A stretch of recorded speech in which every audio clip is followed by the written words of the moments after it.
बच्चों को हम ये क्या पढ़ा रहे। कैबिनेट मीटिंग में पीएम मोदी ने एनसीईआरटी के चैप्टर पर जताई थी नाराजगी। कक्षा 8 की किताब में न्यायपालिका से जुड़े कथित भ्रष्टाचार के उल्लेख को लेकर केंद्र सरकार के भीतर गंभीर मंथन शुरू हो गया है।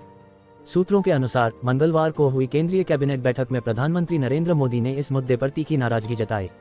दरअसल संबंधित अध्याय एनसीईआरटी की किताब का हिस्सा है।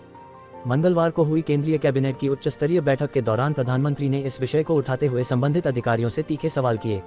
सूत्रों के अनुसार पीएम ने इस बात पर आश्चर्य और असंतोष जताया कि इतनी कम उम्र के बच्चों को इस तरह के संवेदनशील और नकारात्मक विषयों से अवगत कराया जा रहा है।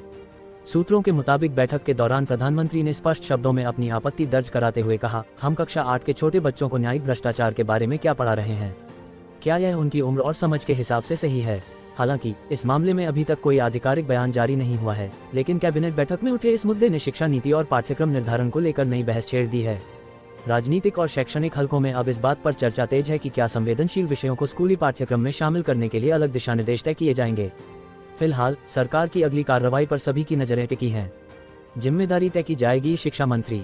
इस मामले को लेकर केंद्रीय शिक्षा मंत्री धर्मेंद्र प्रधान ने कहा कि जो हुआ उसका उन्हें दुख है और न्यायपालिका का अपमान करने का कोई इरादा नहीं था।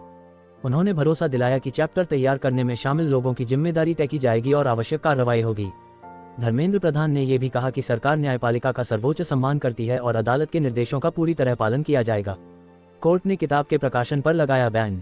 बता दें कि इस मामले में सुप्रीम कोर्ट ने गुरुवार को कड़ा रुख अपनाते हुए एनसीईआरटी की कक्षा 8 की सामाजिक विज्ञान की पुस्तक exploring society India and beyond volume 2 के प्रकाशन, पुनर्मुद्रण और डिजिटल प्रसार पर पूर्ण प्रतिबंध लगा दिया।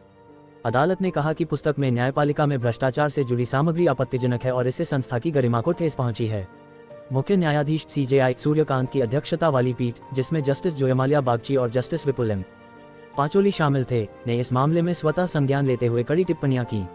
कोर्ट ने कहा कि यह संस्थान की गरिमा को कम करने और इसे बदनाम करने के लिए एक गहरी साजिश और सोचा समझकर उठाया गया कदम प्रतीत होता है। सीजेआई ने सुनवाई के दौरान कहा, उन्होंने एनसीईआरटी गोली चला दी है और न्यायपालिका लहूलुहान है। संस्थान के प्रमुख के रूप में यह मेरा कर्तव्य है कि मैं पता लगाऊं कि इसके लिए कौन जिम्मेदार है। इसके जिम्मेदार लोगों पर कड़ी कार्रवाई होनी ही चाहिए।